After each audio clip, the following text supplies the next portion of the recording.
આ એ ભૂમિ છે કે રામ શ્યામ ઘનશ્યામના અવતારોની આ ભૂમિ એટલે ગાંધીજી, સરદાર વલ્લભભાઈ પટેલ, ચંદ્રશેખર આઝાદ, મૌલાના આઝાદ જેવા અનેક ક્રાંતિવીરોની ભૂમિ. આ ભૂમિ એટલે શિવાજી, મહારાણા પ્રતાપ જેવા અનેક વીર યોદ્ધાઓની ભૂમિ.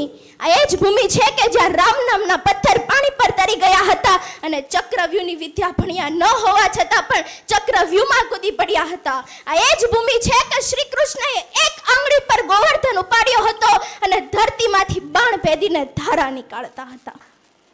હિન્દુ અને હિન્દુસ્તાની, હિન્દુ અને હિન્દુસ્તાની આ શું એક નેશનાલિટી છે? નહીં, આપણા હૃદયની એક લાગણી છે, આપણી આગવી ઓળખ છે. કેમ તો કે દુનિયામાં ઘણા દેશો છે, પરંતુ ભારત એકમાત્ર એવો દેશ છે કે જેને આપણે ભારત માં કહીએ છીએ, જેણે આપણે માતાનું બિરુદ આપ્યું. હિન્દુસ્તાનની વાત કરું તો કેટલી શોધો થઈ કે આ હિન્દુસ્તાન છે કે આર્યભટ્ટે દુનિયાને શૂન્યની શોધ આપી. આ એ હિન્દુસ્તાન છે કે ભાસ્કરાચાર્ય ગુરુત્વાકર્ષણની શોધ આપી. આ હે હિન્દુસ્તાન છે કે આચાર્ય સુશ્રુતે 2600 વર્ષ પહેલા શસ્ત્રક્રિયાની શોધ આપી. અને દોસ્તો, આ એ જ હિન્દુસ્તાન છે કે જેના કારણે તમે સૌ, આપણે સૌ હિન્દુસ્તાની તરીકે ઓળખાઈએ છીએ.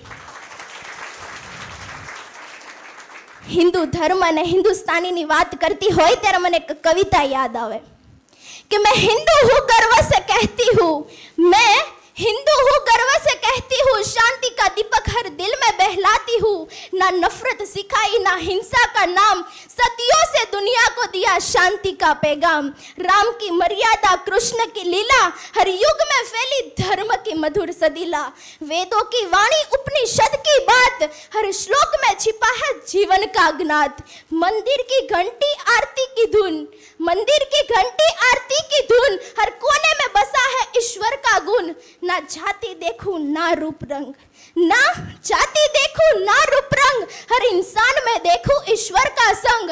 અને उसने हमें धर्म पूछकर मारा था, उसने हमें धर्म पूछकर मारा था और हमने आतंकवादियों की पहचान करके ठोका है. तो आज हम गर्व से कह सकते हैं कि हम हिंदू हैं, हिंदुस्तानी हैं. आज हम गर्व से कह सकते हैं कि हम हिंदू हैं, हिंदुस्तानी हैं. अस्तु. जय हिंद, जय भारत.